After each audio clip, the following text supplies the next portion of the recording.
Antes de começar, eu quero que você saiba uma coisa. Você está prestes a aprender uma das técnicas que mais assustam as confeiteiras, mas que, quando dominada, muda completamente o nível do seu trabalho. A temperagem assusta muitas confeiteiras, mas não porque ela é impossível, e sim porque o importante é aprender de forma clara, prática e do jeito que a gente vive na realidade no início, sem ar-condicionado, sem equipamentos caros e sem mistério. E é por isso que essa aula é tão importante. O que você vai aprender aqui é exatamente o que eu uso no meu ateliê todos os dias, nos meus eventos e contratos. Eu vou te mostrar passo a passo de como dominar o chocolate, porque quando você entende ele, tudo muda.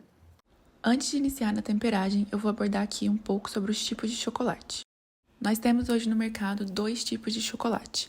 O primeiro é o chocolate fracionado, também chamado de tipo cobertura, que é o chocolate que, por só ter na sua composição gordura vegetal, ele não necessita de temperagem.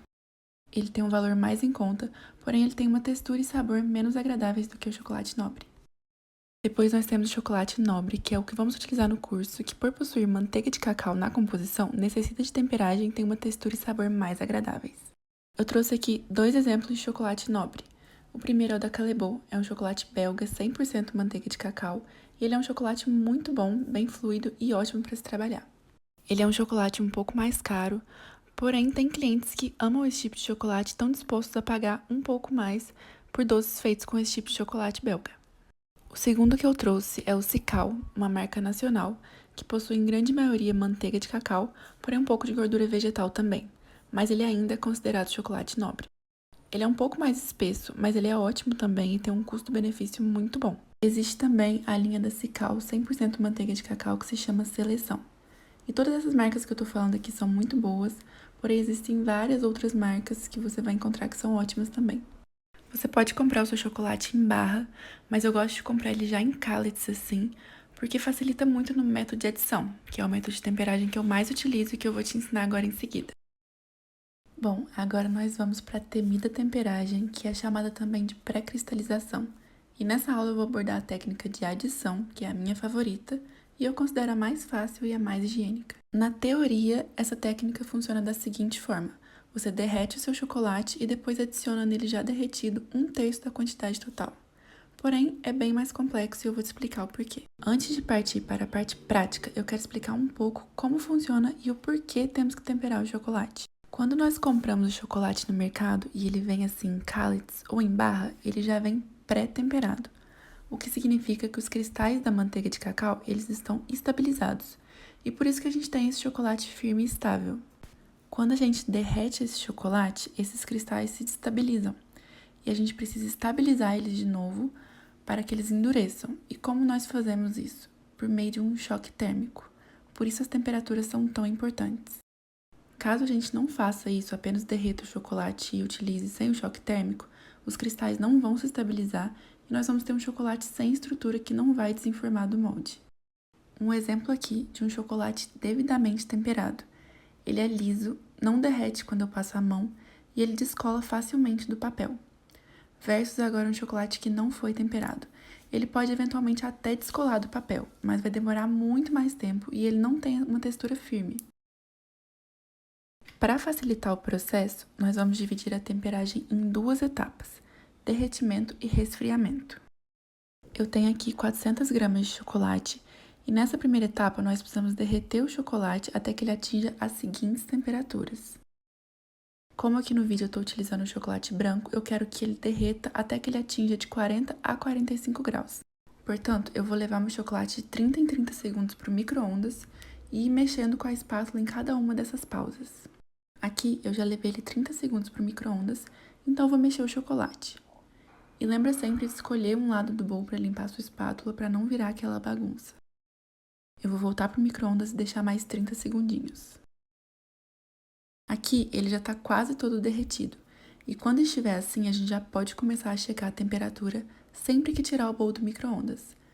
Aqui no caso ainda não chegou, tá a 35 graus, então eu vou começar a levar para o micro-ondas de 20 em 20 segundos para não correr o risco de passar muita temperatura. Lembra sempre de deixar um pote por perto para apoiar os utensílios para não fazer aquela sujeira na mesa. Aqui eu deixei mais 20 segundos e lembra sempre de raspar os cantinhos. E agora o chocolate atingiu 43 graus. Então a nossa primeira etapa de derretimento já está completa. Vamos então partir para a segunda etapa, o resfriamento. Nessa etapa, nós precisamos baixar a temperatura do chocolate rapidamente. E no método de adição, fazemos isso adicionando os callets que já vêm pré-temperados. Quando adicionamos eles no chocolate derretido, eles se dissolvem, baixando a temperatura do chocolate que está aquecido. Eu separei aqui 1/3 da quantidade total derretida, porém um erro que algumas pessoas cometem é adicionar esse 1/3 logo de cara, porque a quantidade que você vai precisar varia muito por conta da temperatura do ambiente, então essa quantidade você vai precisar ir avaliando no olho e no termômetro. Uma dica para quem não está trabalhando em um ambiente climatizado. Quando eu trabalhava sem ar-condicionado no método de adição, às vezes meu chocolate demorava muito para baixar a temperatura. Então o que eu fazia? Eu misturava 2 métodos, o de adição com o de banho-maria invertido. Eu utilizava outro bowl por baixo, com água bem gelada, então eu fazia o método de adição normalmente, adicionando os callets com água bem gelada por baixo, então a temperatura baixava rapidamente. Mas aqui cuidado para não deixar nenhuma gota de água cair no seu chocolate, porque chocolate é inimigo da umidade. Então aqui, para resfriar o chocolate, nós vamos adicionando aos poucos os callets e sempre mexendo, tá? A gente precisa certificar que todo o chocolate do bowl está sendo temperado. Então, vai colocando aos poucos e mexendo, porque caso você coloque tudo, pode ser que seu chocolate baixe a temperatura muito rápido e fique alguns callets que não vão derreter. E o cenário ideal aqui é que o chocolate baixe para 33 graus com alguns pedacinhos de callets ainda. Uma dica importante: quando o seu chocolate estiver com menos de 34 graus, você não adiciona mais callets, porque seu chocolate pode não ter temperatura suficiente para derreter eles. Quando o chocolate atinge 33 graus, ele já está temperado.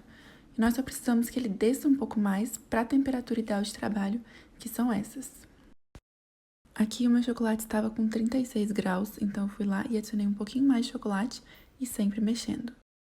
A temperagem é uma mistura de temperaturas e movimento, então são duas coisas que a gente sempre tem que estar fazendo, checando a temperatura e mexendo o chocolate para certificar que todo esse chocolate do bowl seja temperado igualmente. Ele estava um pouco mais que 34, então eu fui adicionando só mais um pouquinho de callets. O cenário ideal é que você chegue em 33 graus com alguns pedacinhos, mas caso o seu chocolate esteja em 33 graus e já esteja totalmente derretido, você não adiciona mais callets. Porque se você estiver trabalhando no ar-condicionado, a temperatura do seu chocolate naturalmente vai continuar baixando conforme você vai mexendo e manipulando o seu chocolate. E caso você não esteja no ar-condicionado, é bom utilizar aquela dica do bowl, porque aí você não precisa adicionar mais callets. Eu cheguei em 33 graus e ainda tem uns pedacinhos de chocolate, o que é o cenário ideal. Então eu vou continuar mexendo, porque esses callets vão terminar de derreter, descendo a temperatura, e como eu estou no ar-condicionado, a temperatura vai continuar baixando também. Como eu já expliquei, aqui o meu chocolate já está temperado, porém eu quero que ele desça para a temperatura ideal de trabalho, que seria de aproximadamente 29 graus. Agora uma dica muito boa que eu aprendi com o chefe sueco. Vamos imaginar que você colocou muitos callets, a temperatura do chocolate baixou muito rápido e ficaram alguns callets que não se dissolvem mais. Você pode passar um mixer no chocolate, mas só um alerta, a temperatura dele precisa estar mais baixa, porque quando você colocar o mixer, a temperatura do chocolate vai aumentar e se passar de 33 graus, você perde a temperagem. Eu continuei mexendo meu chocolate no ar e ele chegou na temperatura ideal. Então a segunda etapa do resfriamento foi completa. E para certificar que deu certo, eu vou fazer o teste de temperagem, e é um teste que eu faço toda vez que eu tempero o chocolate, para não correr nenhum risco de perder todo o trabalho que eu fiz. Então, como eu faço o teste? Eu mergulho um pouco de papel manteiga no chocolate e levo para a geladeira por mais ou menos uns 5 minutos. E lembrando que, caso o seu chocolate não passe no teste, você não perde esse chocolate. Você simplesmente vai recomeçar o processo desde o início, derretendo e resfriando o chocolate novamente.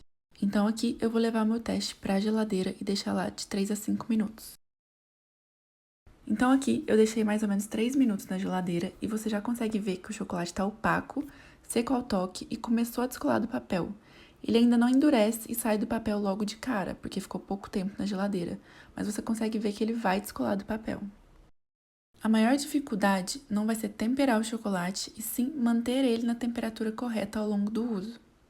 Nesse tempo em que o teste ficou na geladeira, como eu estou no ar gelado, o chocolate continuou baixando a temperatura e já começou a cristalizar na colher. Então aqui vai entrar o uso do soprador térmico. Com o soprador térmico, nós damos uma esquentadinha na lateral do bowl, na espátula e fora do bowl também, e damos uma boa misturada. E aqui o meu chocolate já voltou para 30 graus. E é importante não deixar passar de 33 graus, ok? Sempre bom ficar nessa margem de 30, 31 graus. Em grandes produções, você pode moldar de 2 a 3 formas e vir fazendo esse processo, para o seu chocolate ficar sempre na temperatura e você continuar trabalhando com ele bem, sem ele endurecer. Se essa aula já te ajudou a enxergar a temperagem de uma forma simples, imagina o que te espera dentro do meu novo curso. Se você quer fazer parte desse movimento, parar de perder tempo e dinheiro tentando sozinha e finalmente aprender a confeitaria que te leva ao reconhecimento, clique no botão aqui embaixo e venha para o curso A Nova Arte em Forma de Doce. Eu te espero na próxima aula.